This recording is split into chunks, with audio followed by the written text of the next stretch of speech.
So hello dear student, बहुत स्वागत है आपका हमारे इस चैनल पर।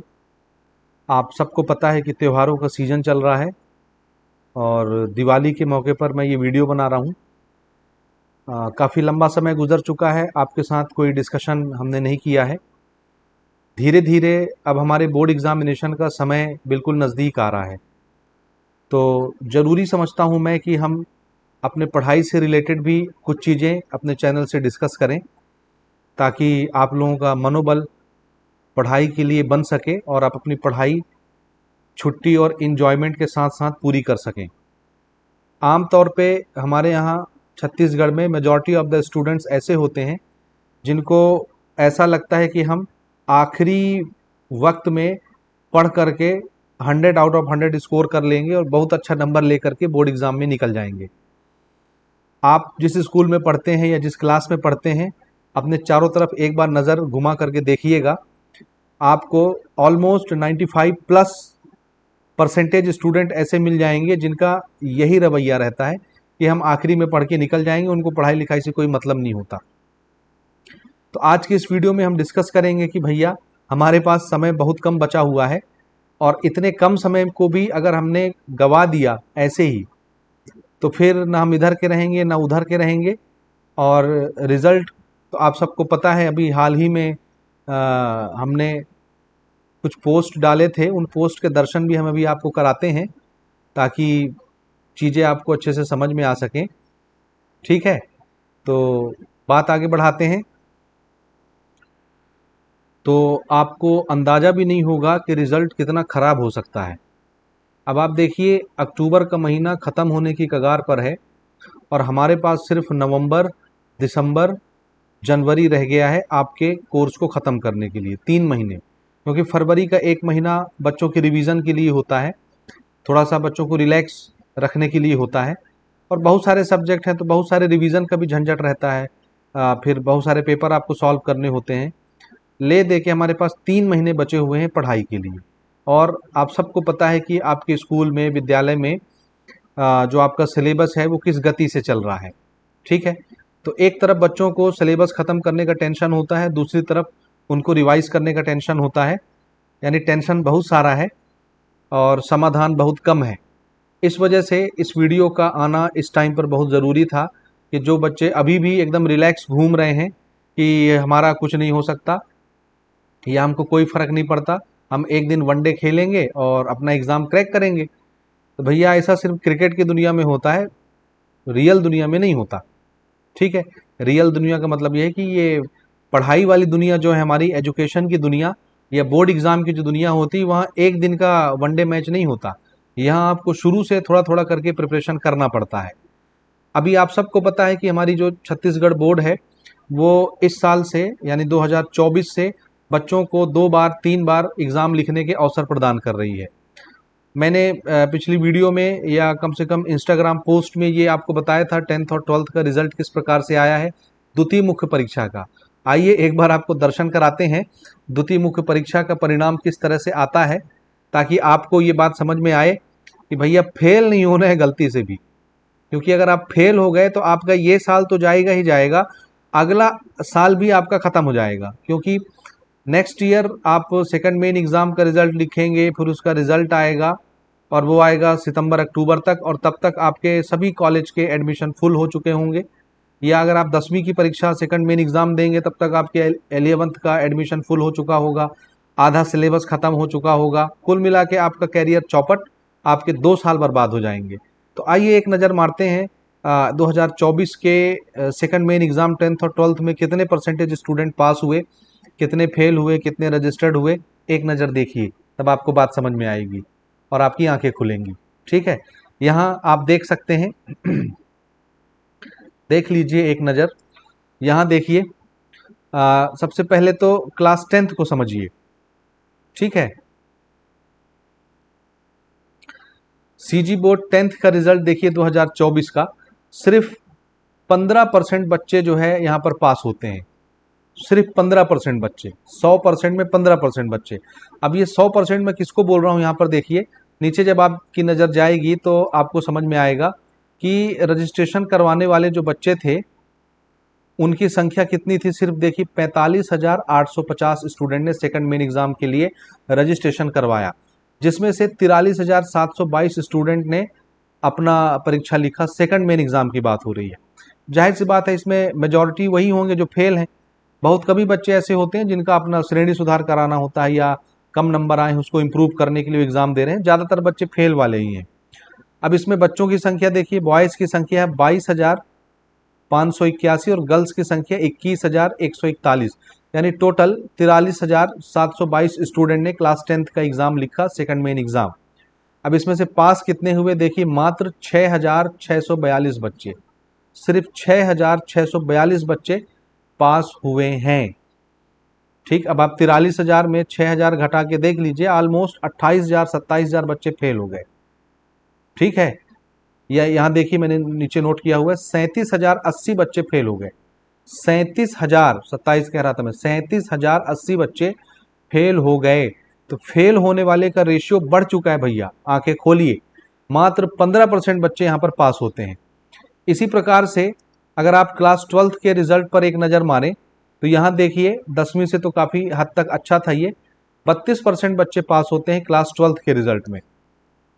ठीक है, और ये भी बहुत अच्छा रिजल्ट नहीं है। एक नज़र आप नीचे डाल के तो देखिए, यहाँ पर 37,578 बच्चों ने अपना रजिस्ट्रेशन करवाया, जिसमें 35,616 बच्चों ने एग्जामिनेशन लिखा है। 35,616 बच्चे परीक्षा लिख रहे हैं।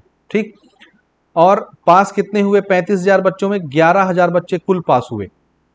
आई बात समझ, 11,000 बच्चे सिर्फ पास होते हैं 35,000 बच्चों में से, यानी 24,000 बच्चे यहां पर फेल हो गए। ठीक है, ऑलमोस्ट मैं यहां पर बता रहा हूं 24,000 बच्चे कक्षा 12वीं में सेकंड मेन एग्जाम में फेल हो गए। तो कहने का मतलब ये है कि पास होने वालों की संख्या बहुत कम है और फेल होने वालों की संख्या बहुत ज़्यादा है।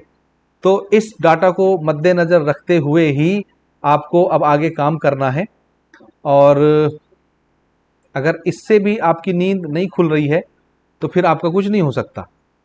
ठीक है, इसी वजह से मैं कह रहा हूं कि भैया फेल नहीं होना, कुछ भी करके आपको पास हो जाना है, और पास होने के लिए आपको पढ़ना पड़ेगा। क्योंकि अगर आप एक बार गलती से फेल हो गए मेन एग्जाम में तो फिर आप सेकंड मेन एग्जाम में बैठोगे, उसका रिजल्ट आपके सामने है। Majority of the student fail होते हैं सेकंड मेन एग्जाम में, कोई रियायत नहीं। क्योंकि अब छत्तीसगढ़ बोर्ड भी स्ट्रिक्ट हो रही है, आपको भी इस बात को समझना पड़ेगा और थोड़ा सा समय आपको निकालना पड़ेगा अपनी पढ़ाई के लिए। आपके पास 3 महीने हैं और ये 3 महीने पूरे त्योहारों से भरे पड़े हैं। अभी आप देख रहे हैं दशहरा बीता, 15 दिन में दिवाली आ गई।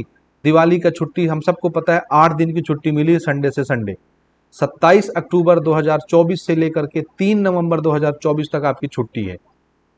ठीक है, 8 दिन की छुट्टी गवर्नमेंट ने दिया है। ये नवंबर टच हो गया आपका। उसके बाद नवंबर का 14 तारीख बाल मेला लगना ही है, हम सबको मेला मनाना ही है, बिना हमारे तो मेला ही नहीं होना है। ठीक है, जैसे ही नवंबर खत्म होगा, दिसंबर में आपके मिड टर्म स्टार्ट हो जाएंगे, यानी हाफ अर्ली एग्जामिनेशन शुरू हो जाते हैं। तो 10-12 दिन की क्लासेस कुल हो पाती हैं दिसंबर के महीने में। उसके बाद आपकी परीक्षाएं होती हैं और फिर बड़े दिनों की छुट्टी लग जाती है, क्रिसमस की। और क्रिसमस में भी आप मजे की बात है कि 8 दिन की छुट्टी मिलनी है फिर से। दशहरा भी आपके 8 दिन का, दिवाली भी 8 दिन की, और क्रिसमस भी आपका 8 दिन का जाएगा। और ये 25 दिसंबर को त्यौहार होता है, 1-2 दिन पहले से छुट्टी लगती है और आपका न्यू ईयर पार हो जाता है। तो हम तो भैया एकदम भारतवासी हैं, हमारे बिना न्यू ईयर कहाँ से मनेगा। जब तक हम लोग न्यू ईयर नहीं मनाएंगे तो पूरा भारत न्यू ईयर कहाँ से मना पाएगा। तो न्यू ईयर के चक्कर में जनवरी का पहला हफ्ता हम ऐसे निपटा लेते हैं। उसके बाद जनवरी में हमारे यहाँ मेला लगता है, 14 जनवरी को महाशिवरात्रि क्या कहते हैं। ठीक है, तो 14 जनवरी का मेला तो लगता ही है, और वो मेला एक दिन का तो होता नहीं है, पूरा हफ्ते का होता है, हर जगह लगता है, और हम बिना एंजॉय किए रह नहीं सकते। तो कहने का मतलब कुल मिला के दिसंबर भी खत्म, जनवरी भी मेला के चक्कर में खत्म। ठीक है, तो पढ़ने के लिए हमारे पास बिल्कुल भी समय नहीं है। तो मैं आपसे क्वेश्चन ये पूछना चाहता हूँ कि देवियों और सज्जनों, प्यारे बच्चों और बच्चियों, आपके एग्ज़ाम की प्रिपरेशन किस तरह से चल रही है? क्या आप वाकई में अपनी पढ़ाई के लिए कर्मबद्ध हैं, थोड़े से जागरूक हैं, स्ट्रिक्ट हैं, या जिस तरह से ये 3-4 महीने बीत चुके हैं उसी तरह से आपके आने वाले समय भी बीतेंगे? थोड़ा सा अपने आप से ये क्वेश्चन पूछ के देखिए। ताकि आपको बात समझ में आ सके। ठीक है, और ये रिपोर्ट सिर्फ दिखाने के लिए नहीं है जी, आपको डराने के लिए है। अगर आप इतने में भी नहीं डर रहे हैं तो फिर आपको कुछ नहीं हो सकता।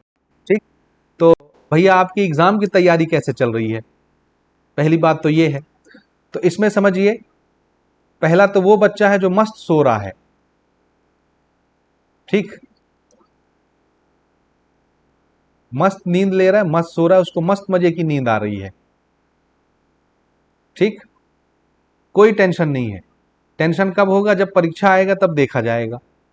अगर आप 10वीं में हैं तो आपको पता है क्लास 10th के लिए 6 सब्जेक्ट होते हैं और हमारे एक भी सब्जेक्ट का प्रिपरेशन नहीं है। ठीक, और अगर आप 12th में हैं, आप सब समझते हैं कि आपके पास 5 सब्जेक्ट होते हैं और जिसमें से 3 आपके मेन सब्जेक्ट होंगे, फिजिक्स केमिस्ट्री बायो या फिजिक्स केमिस्ट्री मैथमेटिक्स या अकाउंट इकोनॉमी और बिजनेस स्टडी। ठीक है, लेकिन हम मस्त सो रहे हैं आराम से, हमको कोई चिंता नहीं है। हमारा फर्स्ट टर्मिनल बर्बाद हो गया, सेकंड टर्मिनल एकदम सिर पर खड़ा है, छुट्टियां लगी पड़ी हैं, हमको छुट्टी भरपूर इंजॉय करना है, हमारे बिना तो छुट्टी खत्म ही नहीं हो सकती। ठीक है, दूसरे वो बच्चे हैं जो थोड़े बहुत सीरियस होते हैं अपनी पढ़ाई को लेकर के, लेकिन थोड़ा बहुत सीरियस होना काफ़ी नहीं है प्यारे बच्चों। अब समय बहुत कम है तो हमको पूरे डेडिकेशन के साथ अपनी पढ़ाई को निरंतर आगे बढ़ाना पड़ेगा। अगर आप अभी भी अपने डेडिकेशन के साथ पढ़ाई को पूरी नहीं कर पाते तो फिर आप कुछ नहीं कर सकते अपने जीवन में। ठीक है, तो इस वीडियो का मकसद ये नहीं कि हम आपको डीमोटिवेट करें, इस वीडियो का मकसद ये है कि हम आपको टाइम के बारे में बताएं। टाइम, और टाइम के बारे में ये बात बतानी है कि आपके पास टाइम बहुत कम है। ठीक, नोट करके कहीं पे लिख के रख लीजिए, क्या लिखना है, एक पेपर लीजिए और लिखिए, आपके पास समय बहुत कम है और सिलेबस बहुत ज़्यादा है, और इतने कम समय में हम 15-15 चैप्टर, 16-16 चैप्टर नहीं कवर कर सकते। और सोशल के तो 20-20, 22-22 चैप्टर होते हैं, कैसे कवर करेंगे 10वीं के। बायोलॉजी के 12वीं में आपको पता है 18 या 20 चैप्टर बनते हैं, कैसे कवर करेंगे। 22 चैप्टर बनते हैं, कैसे कवर करेंगे, क्योंकि है 3 महीना और सिलेबस पहाड़ जैसा है। तो क्या करें, तो अब जरूरत है कि भैया आप डेडिकेशन के साथ पढ़ाई करो, थोड़ा सा जागो। जब तक तुम खुद अपने अंदर मोटिवेशन नहीं क्रिएट करोगे, दुनिया का कोई टीचर, कोई आपका भाई बंधु, कोई माता पिता आपको नहीं जगा सकते। ठीक है, मैं एक बड़ा फेमस जुमला बोलता हूं अपने स्टूडेंट को अक्सर कि देखो भैया, सोए हुए शख्स को जगाना बहुत आसान है, लेकिन जो जानबूझ के सोया हुआ उसको आप नहीं जगा सकते। ठीक है, कोई बढ़िया नींद में सोया है, सही में सोया है, तो उसको आप थोड़ा बहुत धक्का लगाएंगे, पुश करेंगे, झचकोरेंगे तो वो उठ के बैठ जाएगा। तो सोए हुए बंदे को जगाना बहुत आसान है, लेकिन जो जानबूझ के सोया हुआ है, आंखें बंद किया हुआ है और जगा हुआ है, जानबूझ के सोया हुआ, उसको आप नहीं उठा सकते। तो आप कम से कम इस तरह के स्टूडेंट ना बने कि आप जानबूझ के सोए हो। आपके सामने बहुत सारे टीचर्स या आपके मोटिवेशनल स्पीकर आपको ये बात बताते रहते हैं, हम भी बता रहे हैं समय समय पर कि भैया समय बहुत कम है, ये समय आपको अपनी पढ़ाई के लिए देना है। पूरा पूरा टाइम मत निकालिए, कम से कम 2-2 घंटे सुबह शाम के निकाल लीजिए, बाकी तो आप टाइम खेलते रहिए, कूदते रहिए, जो मर्जी वो करिए, लेकिन 2 घंटे एटलीस्ट निकालिए पढ़ाई के लिए। अगर आप 2 घंटे भी नहीं निकाल पा रहे हैं तो भैया किधर जाएगा आपके माता पिता का सपना कि मेरा बेटा बड़ा होकर डॉक्टर बनेगा, मेरी बेटी डॉक्टर बनेगी, या मेरा बेटा इंजीनियर बनेगा, या सिविल सर्विसेज में जाएगा, या प्राइवेट सेक्टर में जाएगा। किधर जाएगा वो सपना, अगर आपको अभी सोना ही है, खेलना ही है, त्योहार मनाना है, तो किधर जाएगा। तो बात समझिए, आपके पास समय बहुत कम है। ये बड़ा गोल्डन स्टेटमेंट है कि ये इस बात को लिखिए एक पेपर में, और जहाँ पे आप सोते हैं वहाँ सामने चिपकाइए, और इसको डेली सुबह शाम दोपहर अगरबत्ती दिखाइए। मतलब इसको देखिए, पढ़िए और समझिए।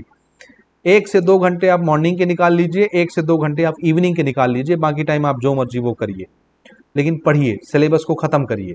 ठीक है, बहुत ज़्यादा टाइम आपका नहीं लेंगे, थोड़ा सा आपको टिप्स एंड ट्रिक्स आपको हम बताते हैं, ये तो आपको दिखा ही चुके हैं हम। इसके अलावा हमने ऐप भी लॉन्च किया हुआ है जीनियस एकेडमी का। तो अगर आप क्लास 10th के स्टूडेंट हैं तो आपको वहाँ पर साइंस और मैथमेटिक्स का एक कॉम्बिनेशन कोर्स मिल जाएगा जो बड़े नॉमिनल प्राइस के साथ है 1499। आप इसमें इनरोल होकर के अपनी तैयारी कर सकते हैं। 11th-12th के स्टूडेंट के लिए भी फिजिक्स और मैथमेटिक्स के कोर्सेज अवेलेबल हैं। क्लास 12th फिजिक्स के डिटेल कॉन्सेप्ट के साथ लेक्चर्स यहाँ पर अवेलेबल हैं और इम्पॉर्टेंट सीरीज बहुत जल्दी 10th और 12th के दोनों के लिए आने वाली है ऐप पर। तो इनरोल होना मत भूलिए, अपनी तैयारी एक लेवल बाकी बच्चों से आगे रखिए, ठीक है। तो चलिए कुछ टिप्स यहाँ पर मैं आपको देता हूँ, जिससे अगर अभी भी आप जाग जाते हैं तो आपको बहुत फायदा होगा, और अगर अभी भी आप नहीं जागते तो 4 महीना तो बीत गया ना जी, ये 3 महीना भी बीतेगा, इसको आप रोक नहीं पाएंगे। और समझदारी इसी में है कि इसका थोड़ा सदुपयोग कर लीजिए, थोड़ा सा समय पढ़ाई के लिए निकालिए। थोड़ा बहुत भी अगर आपने टाइम दे दिया पढ़ाई के लिए तो आपका थोड़ा बहुत भी आखिरी में बहुत कुछ हो जाएगा और किसी चमत्कार से कम नहीं होगा। तो थोड़े से टिप्स आपके सामने मैंने यहाँ पर नोट करके रखे हुए हैं, इनको आपको अपने जीवन में उतारना और फॉलो करना है। अब मैं जितनी चीज़ें बता रहा हूँ इसको कॉपी में नोट डाउन करिए, इसको फॉलो करिए स्ट्रिक्टली। हमारे जो भी स्टूडेंट्स हमारे चैनल से जुड़े हुए हैं, पढ़ रहे हैं, आपसे बिल्कुल निवेदन है प्यारे बच्चों बच्चियों, आपके माता पिता का सपना बहुत बड़ा सपना है। पता नहीं कैसे कमा के, कैसे अरेंजमेंट करके वो आपकी फ़ीस अरेंज करते हैं, आपकी तमाम ख्वाहिशें पूरी करते हैं और बड़े बड़े सपने सजा के रखें कि हमारा बच्चा भविष्य में ये बनेगा, वो बनेगा, एक सफल व्यक्ति बनेगा, और हमारा बच्चा रील्स में लगा हुआ है। तो ऐसी नौबत नहीं आनी चाहिए। इसको आप फॉलो करिए और 100 आउट ऑफ 100 लेकर के निकलिए बोर्ड एग्जाम में, ठीक है। टाइम टू टाइम अब हम कोशिश करेंगे बीच बीच में आपको इसी तरह के डोज देते रहें और इस तरह की वीडियोस भी आती रहे हमारे चैनल पर। तो देखिए, सबसे पहला काम है अपना खुद का आपको एक टाइम टेबल बनाना है। किसी का टाइम टेबल आपको फॉलो नहीं करना है, ठीक। मैं कोई टाइम टेबल बना के दूंगा, आप उसको फॉलो नहीं कर पाएंगे, या आप किसी भी मोटिवेशनल स्पीकर का टाइम टेबल देखेंगे, अपने किसी बड़े भैया का, सीनियर का, आप उसको फॉलो नहीं कर सकते, समझ गए। क्योंकि उसके उठने का टाइम अलग है, आपके उठने का टाइम अलग है। उसके सोचने की और माइंड पावर अलग है, आपके सोचने की और माइंड पावर आपकी अलग है। तो हर बच्चे की क्षमता अलग अलग होती है, इसलिए हर बच्चे को अपना टाइम टेबल अपने घर के अनुसार, अपने माहौल के अनुसार बनाना चाहिए। तो सबसे पहला काम है भाई, तुम अपना टाइम टेबल खुद बनाओ कि तुमको कितने बजे उठना है, कितने बजे सोना है, कितने बजे नाश्ता करना है, कितने बजे नहाना है, कब स्कूल जाना है, कब कोचिंग जाना है, कब यूट्यूब से पढ़ना है, कब क्या करना है, खुद से डिसाइड करो। और 2 घंटे आप निकालिए। मेरा जो मानना है, आपको क्या करना है, 2 घंटे मॉर्निंग में और 2 घंटे इवनिंग में या रात में आपको निकालना है। 4 घंटे सिर्फ अभी आप निकालिए, क्योंकि 3 महीने में 4 घंटे भी अगर आप डेडिकेशन के साथ पढ़ाई कर लेते हैं, आपका पूरा सिलेबस खत्म हो जाएगा। अब आपको क्या करना है, देखिए, रेगुलर स्टडी करना है। ऐसा बिल्कुल नहीं करना कि आज आप 5 घंटा पढ़ लिए, कल आप पढ़वे नहीं किए, परसों फिर आधा घंटा पढ़े, फिर उसके अगले दिन 1 घंटा पढ़े। ऐसा कुछ नहीं करना है। ऐसा करने से आपकी पढ़ाई नहीं होगी। आपको क्या करना है, रेगुलर स्टडी। रेगुलर मतलब डेली बैठना है, मतलब बैठना है, सारे काम बाद में, मुझे पढ़ने के लिए बैठना है यानी बैठना है। और जैसा कि मैं आपको बता रहा हूं कि 2 घंटे आपको डेडिकेशन के साथ बैठना है। तो आप डेली की हैबिट बनाइए कि सुबह मुझे जितनी जल्दी आप उठ सकते हैं, 6 बजे उठ जाइए, 5 बजे उठ जाइए, 4 बजे उठ जाइए, आपकी मर्जी, 7 बजे उठ जाइए। 2 घंटे आपको पढ़ने हैं सुबह और 2 घंटे आपको रात में पढ़ने हैं, ठीक है। तो टाइम निकालिए लेकिन ये 2 घंटे का जो समय है ये रेगुलर होना चाहिए, यानी इसको आपको ब्रेक नहीं करना है। डेली मतलब डेली। तो ये 3 महीने का आपको कसम खाना है कि हमको ये काम करना है 3 महीने, ठीक। लगातार आप पढ़ नहीं पाएंगे तो बीच बीच में थोड़ा सा ब्रेक लीजिए। ब्रेक का ये मतलब नहीं है कि मोबाइल लेके बाहर चले गए, बढ़िया मूवी लगा लिए या कोई शॉर्ट्स लगा लिए, कोई रील लगा लिए और 5 मिनट का ब्रेक 50 मिनट में चेंज हो गया। ऐसा नहीं करना है। 2 घंटे की पढ़ाई है, यानी 2 घंटे आपको बैठना ही है, पढ़ना ही है। लेकिन कोई भी बच्चा लगातार 2 घंटे नहीं बैठ सकता, किसी की हैबिट नहीं होती। तो ऐसा करिए, आप 15-15 मिनट का स्लॉट बनाइए, 15 मिनट पढ़िए, 5 मिनट उठ जाइए। उठने का मतलब, ब्रेक लेने का ये मतलब है कि वहां से उठो और चले जाओ बाहर, पानी वानी पियो, थोड़ा टहलो, 5 मिनट का घड़ी देख के ब्रेक लेके फिर आके बैठ जाओ। लेकिन बैठोगे कहाँ, ये जो स्टडी होगी ये कहाँ होगी, टेबल के ऊपर।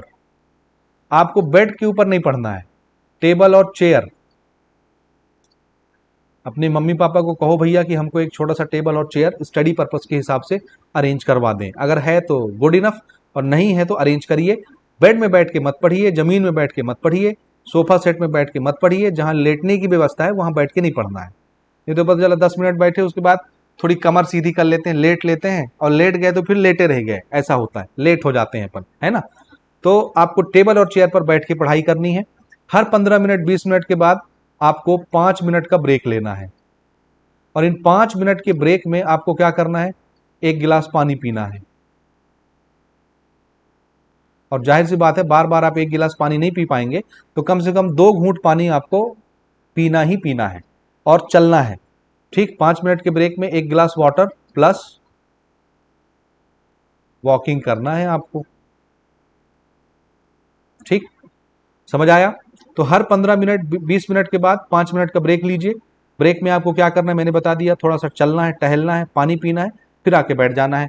इस तरह से आपका दिमाग पूरी तरह से पढ़ाई के लिए ही डेडिकेटेड रहेगा। तो 2 घंटे निकालना भैया, मेरी बात मानो। ठीक, उसके बाद जो भी टॉपिक आप पढ़ते हो, जाहिर सी बात है एक बार किसी टॉपिक को आपने पढ़ लिया तो वो आप कंप्यूटर तो हो नहीं, मशीन तो हो नहीं, भूल जाओगे। तो भूल जाओगे तो फिर जब आप फरवरी में अपनी कॉपी उठाएंगे तो लगेगा कि सब नया नया है, पहली बार हम देख रहे हैं। तो ऐसा आपके साथ नहीं होना चाहिए। तो इसका तरीका ये है कि फिर हमको क्या करना है, हमको रिवीजन करना है। तो हफ्ते का एक दिन आप फिक्स करिए। क्या करना है, हफ्ते का एक दिन। तो यहां पर मैं लिख दे रहा हूं वंस आ वीक। वीक की जो भी स्पेलिंग है देख लेना, WEE होगा। ठीक, हफ्ते में एक बार जो चीजें आपने पूरे हफ्ते पढ़ी हैं उसको एक बार रिवाइज करना है। रिवाइज करने का तरीका, आप जिस नोटबुक में चीजों को लिख करके पढ़ रहे हैं आपके नोट से खाली एक बार पढ़ना है, भले वो मैथमेटिक्स ही क्यों ना हो। मैथ्स को तो लिख लिख के हम प्रैक्टिस करते हैं, लेकिन एक बार अगर आपने मैथमेटिक्स को लिख लिया तो जिस नोटबुक में आपने लिखा है उसको हफ्ते में अगर आप एक बार पढ़ लोगे, तो पढ़ने का मतलब है आपने उसको लिख लिख के फिर से दोबारा प्रैक्टिस कर लिया, आपकी वो प्रैक्टिस में आ जाएगा। तो जो चीजें आप पढ़ रहे हैं, जो भी चैप्टर आप प्रिपेयर कर रहे हैं, उस चैप्टर को हफ्ते में एक बार जरूर रेगुलरली विजिट करते रहिए, यानी रिवाइज करते रहिए। क्योंकि सिर्फ पढ़ लेना ही पढ़ाई नहीं होता, उसको बार बार रिकॉल करना पड़ता है, रिवाइज करना पड़ता है। तो रिवीजन ही असली मूल मंत्र है जो आपको आखिरी में सहायता प्रदान करता है। तो ये इस बात का तो बिल्कुल खास तौर पे ध्यान रखना है। दूसरी चीज, आप पढ़ेंगे कैसे, तो आंसर है अपने नोट से। भले हमारे जो स्टूडेंट्स हैं वो परीक्षा बोर्ड से पढ़ते हैं, परीक्षा सार से पढ़ते हैं, आप जिससे मर्जी उससे पढ़िए, लेकिन परीक्षा बोर्ड के नोट्स तो किसी और के लिखे हुए नोट्स हैं, उसके जो क्वेश्चन आंसर है वो किसी और के बनाए हुए क्वेश्चन आंसर हैं। किसी दूसरे के नोट से पढ़ने से वो फायदा नहीं होता जो अपने नोट से पढ़ने से होता है। भले आप परीक्षा बोर्ड, परीक्षा सार किसी से भी पढ़ रहे हैं, अपने टीचर के नोट से पढ़ रहे हैं, कहीं से भी पढ़िए, लेकिन सबसे पहले आप उसको अपनी कॉपी में अपने शब्दों में लिखिए और अपने लिखे हुए नोट से पढ़िए। दूसरे के नोट से चीजें अच्छे से समझ में नहीं आती, लेकिन खुद का लिखा हुआ हमको अच्छे से समझ आता है। तो सबसे जरूरी चीज है कि अपने नोट्स आप खुद बनाइए, किसी और के नोट से मत पढ़िए। और रिवीजन जब आप करेंगे अपने नोट से करेंगे हफ्ते में एक बार। ठीक है, आप प्रिपरेशन का तरीका ये है कि जब आप कोई चैप्टर प्रिपेयर कर लेते हैं, जैसे मान लीजिए फिजिक्स का हमने चैप्टर नंबर 1 प्रिपेयर कर लिया, चैप्टर नंबर 2 प्रिपेयर कर लिया, ठीक है, या साइंस का 10वीं का आपने कोई चैप्टर प्रिपेयर कर लिया, मैथमेटिक्स का कोई चैप्टर प्रिपेयर कर लिया, अब आपको क्या करना है, अब आपको सैंपल पेपर सॉल्व करना है और प्रीवियस ईयर के पेपर सॉल्व करना है। अब जाहिर सी बात है आपने पूरे चैप्टर तो पढ़े नहीं है, तो सारे चैप्टर के सैंपल पेपर और क्वेश्चन पेपर तो आप नहीं सॉल्व कर पाएंगे। तो आपको चैप्टर वाइज सैंपल पेपर और चैप्टर वाइज क्वेश्चन प्रैक्टिस करने प्रीवियस ईयर के, चैप्टर वाइज, पूरा बुक का नहीं। क्योंकि आप जो PYQs प्रीवियस ईयर के क्वेश्चन देखते हैं उसमें तो सारे चैप्टर रहते हैं, तो पूरा क्वेश्चन पेपर तो आप नहीं सॉल्व कर पाओगे ना। तो आपको चैप्टर वाइज प्रिपरेशन करना है। ठीक है, तो चाहे आप सैंपल पेपर बनाएं, चाहे आप प्रैक्टिस पेपर बनाएं, एक्सपेक्टेड पेपर बनाएं, मॉडल पेपर बनाएं, जो भी बनाएं, प्रीवियस ईयर के पेपर बनाएं, वो कहां से बनाएंगे, चैप्टर वाइज बनाएंगे, और वो हमारे चैनल पर मैथमेटिक्स के लिए मिल जाएंगी। और फिजिक्स के लिए मैं बहुत जल्दी क्लास 12th के बच्चों के लिए लेके आ रहा हूं, वो आपको मिल जाएगा। लेकिन पढ़ना कैसे है, याद रखिएगा, चैप्टर वाइज पढ़ना है, इसमें कोई कॉम्प्रोमाइज नहीं। अगर आपने 2 चैप्टर अच्छे से पढ़ लिया है तो उस 2 चैप्टर के प्रीवियस ईयर के क्वेश्चन भी पढ़िए, उसके सैंपल पेपर भी पढ़िए, उसके एक्सपेक्टेड पेपर भी पढ़िए। ये सारी चीजें आपको परीक्षा बोर्ड, परीक्षा साथ में मिल जाती है, फ्रंट पेज में ही रहता है। एक्सपेक्टेड पेपर, मॉडल पेपर वो बना के देते हैं, और पीछे लास्ट में एकदम आपको प्रीवियस ईयर के क्वेश्चन मिल जाते हैं वहां पर। तो झंझट नहीं है, आपको सारी चीजें वहीं से मिल जाएंगी। आई बात समझ में? इनको बनाने से ये फायदा होता है कि हमको एग्जाम का पैटर्न समझ में आ जाता है कि हमारी परीक्षाएं किस प्रकार से होती हैं, किस तरह के क्वेश्चन पूछे जाते हैं। क्योंकि भैया कोई कोई चैप्टर ऐसा रहता है कि बड़ा लंबा चैप्टर रहता है, लेकिन वहां से परीक्षा में क्या आता है, छोटा सा सवाल। तो किस लिए टाइम पास करें हम? बात समझ रहे हैं? बात समझ रहे हैं? चैप्टर बड़े बड़े आएंगे, जैसे क्लास 12th के लिए विशेष मैं इस बात को कह रहा हूं, चैप्टर बड़े बड़े आएंगे। जैसे आप एक चैप्टर देखोगे, क्लास 12 फिजिक्स की बात कर रहा हूं, चैप्टर नंबर 7 अल्टरनेटिंग करंट, बड़ा लंबा चौड़ा चैप्टर है, लेकिन वहां से सवाल आता है 2 नंबर का। तो पूरा चैप्टर आप पढ़ने के बाद 2 नंबर का क्वेश्चन प्रिपेयर करोगे। अब आप बड़े बड़े क्वेश्चनों में टाइम दे रहे हो, उसको रट रहे हो, डेरिवेशन प्रिपेयर कर रहे हो, आना कुछ नहीं है। तो क्या मतलब, क्योंकि आपके पास उतना समय है नहीं, तो क्या मतलब टाइम वेस्ट करने का। इसीलिए जब आप प्रीवियस ईयर के क्वेश्चन पेपर बनाओगे, सैंपल पेपर बनाओगे, तो आपको समझ में आ जाएगा कि भैया मेरे परीक्षा में इस पर्टिकुलर चैप्टर से क्या पूछता है। तो अपने परीक्षा के हिसाब से उन क्वेश्चनों की प्रैक्टिस करेंगे आप। बड़े बड़े क्वेश्चनों को नहीं प्रैक्टिस करना, जो नहीं पूछा जाता छोड़ दीजिए। इसीलिए सेलेक्टेड क्वेश्चन को छांटिए। अब सिर्फ सेलेक्टेड क्वेश्चन पढ़ने का समय है, पूरा पढ़ने का समय नहीं है, क्योंकि आपको सिलेबस भी खत्म करना है, रिवीजन भी करना है, प्रैक्टिस भी करना है। तो ऐसा तो संभव है नहीं, बात समझे। तो इस प्रकार से आपको अपनी तैयारी करनी है। अगली बातों पर आते हैं। देखिए, तो सैंपल पेपर वगैरह आपको चैप्टर वाइज बनाना है, पूरा पूरा नहीं बनाना है कि आप पूरा चैप्टर का 2024 का पेपर लेके बैठ गए, 2023 के पेपर लेके बैठ गए। कुछ नहीं होना है, ठेंगा नहीं होना है कुछ, समझ आया। ठीक, तो चैप्टर वाइज। अच्छा, और दूसरी चीज, इतना सब करने के बाद थक थुका जाओगे, ठीक, तो प्रॉपर नींद लो, मस्त 8 घंटा सो, 7 घंटा सो, भरपूर नींद जितनी ज्यादा आप ले सकते हैं लीजिए। ठीक, जितना अच्छे से आप सोएंगे, बॉडी आपकी उतनी अच्छी रिलैक्स होगी, दिमाग उतना अच्छे से फ्रेश रहेगा, चीजों को उतना अच्छे से दिमाग जो है रिकॉल करके रख सकेगा, याद करके रख सकेगा। तो फ्रेश रखिए अपने आप को, ठीक है। अच्छा, फ्रेश रखने के दूसरे तरीके भी हैं। थोड़ा शाम को टहलने निकल जाइए, या मॉर्निंग में टहलने निकल जाइए, थोड़ा एक्सरसाइज कर लीजिए। अगर आप एक्सरसाइज नहीं करते तो कम से कम स्पोर्ट्स में चले जाइए। ये 2 ऑप्शनल चीजें हैं। या तो कुछ खेल लीजिए, तो फिजिकली आप थोड़ा सा फिट रहेंगे, दिमाग भी आपका फ्रेश रहेगा, ब्लड सर्कुलेशन एकदम मेंटेन रहता है खेलने कूदने से। या एक्सरसाइज कर लीजिए। और बहुत से बच्चे ऐसे होते हैं जो ना खेलते हैं ना एक्सरसाइज करते हैं, तो योगा कर लीजिए, अनुलोम विलोम कर लीजिए, कपाल भारती कर लीजिए, दिमाग फ्रेश रहेगा। कहने का मतलब है बॉडी को थोड़ा सा एक्टिव रखना है। एक्टिव बॉडी रहेगा, ब्लड का सर्कुलेशन अच्छे से रहता है, तो दिमाग प्रॉपर वर्क करता है, जो चीजें आप पढ़ते हैं, देखते हैं, सुनते हैं, आपको याद रहता है। कहने का मतलब ये है। तो बॉडी को भी थोड़ा सा एक्टिव रखने के लिए आपको एक्सरसाइज या वॉकिंग या थोड़ा सा रनिंग हो गया, ये सब करते रहिए, ठीक है। और सबसे इंपॉर्टेंट बात यह है कि भैया जो चैप्टर आप पढ़ रहे हैं, जिस टॉपिक में आपको डाउट आता है उसको नोट करिए। तो डाउट वाले टॉपिक्स को आपको अपने नोट करना है, और सिर्फ नोट करके लिख के उसको फेंक नहीं देना है। जो जो टॉपिक पर आपको डाउट है, अपने टीचर से कंसल्ट करिए। अगर आप हमसे कंसल्ट कर रहे हैं तो हमसे कंसल्ट करिए, क्वेश्चन पूछिए, कहाँ क्वेश्चन पूछना है मैसेज करिए इंस्टाग्राम पे, या हम फिर आगे सिलसिला रखेंगे ऑनलाइन अपने चैनल पर, यूट्यूब पर। आप अपने वहाँ भी डाउट हमसे पूछ सकते हैं। 1-to-1 कम्युनिकेशन सिस्टम रखेंगे यहाँ पर हम। 1-to-1 तो नहीं हो पाता, उसमें बहुत सारे बच्चे जुड़ते हैं, तो फिर भी उसमें बहुत सारे बच्चों के डाउट तो लिए जा सकते हैं, कॉमन डाउट्स जो रहते हैं वो ले सकते हैं। तो डाउट्स भी आप अपने नोट करके रखिए, जिस टॉपिक पर डाउट है उसको पूछिए, ठीक है, तभी चीजें क्लियर होंगी। तो फिलहाल मोटी मोटी चीजें मैंने यहाँ पर आपको बता दी हैं, वीडियो काफी लंबा हो गया, तो इन चीजों का अनुसरण कीजिए। इसके बाद फिर और वीडियोस आती रहेंगी, उस पर फिर टाइम टू टाइम हम और चीजें डिस्कस करते रहेंगे, जो भी हमने यहाँ पर अभी पॉइंट्स को छोड़ा है, ठीक है। तो मैं उम्मीद करता हूँ भाई कि कम से कम अब आप लोग अपनी पढ़ाई करेंगे और अब निराश नहीं करेंगे, ठीक है। आपको अगर अच्छा स्कोर करना है, जैसे लास्ट ईयर बच्चों ने अच्छा स्कोर किया है, हर साल ही अच्छा स्कोर करते हैं बच्चे, मैसेज करते हैं, बहुत खुशी मिलती है। आप भी स्कोर करिए, और यही समय तो है पढ़ाई का। अगर आप अभी भी पढ़ाई नहीं करेंगे तो फिर कुछ नहीं हो पाएगा, लास्ट मोमेंट में नहीं हो पाता ना जी, क्योंकि 6-6 सब्जेक्ट होते हैं, 5 सब्जेक्ट होते हैं, इकट्ठा सारी चीजें नहीं पढ़ी जा सकती एक महीने में, फिर बहुत मेंटली प्रेशर बहुत ज्यादा हो जाता है। इसीलिए प्यारे बच्चों, थोड़ा सा सचेत हो जाइए, जागिए, समझिए बात को और पढ़ाई करिए, ठीक है। तो मैं उम्मीद करता हूँ, अगर आपको कोई डाउट होगा तो आप कमेंट करिएगा, और मुझे उम्मीद है कि आप इन चीज़ों का पालन जरूर करेंगे। मिलते हैं अगली वीडियो में किसी अगले अपडेट के साथ।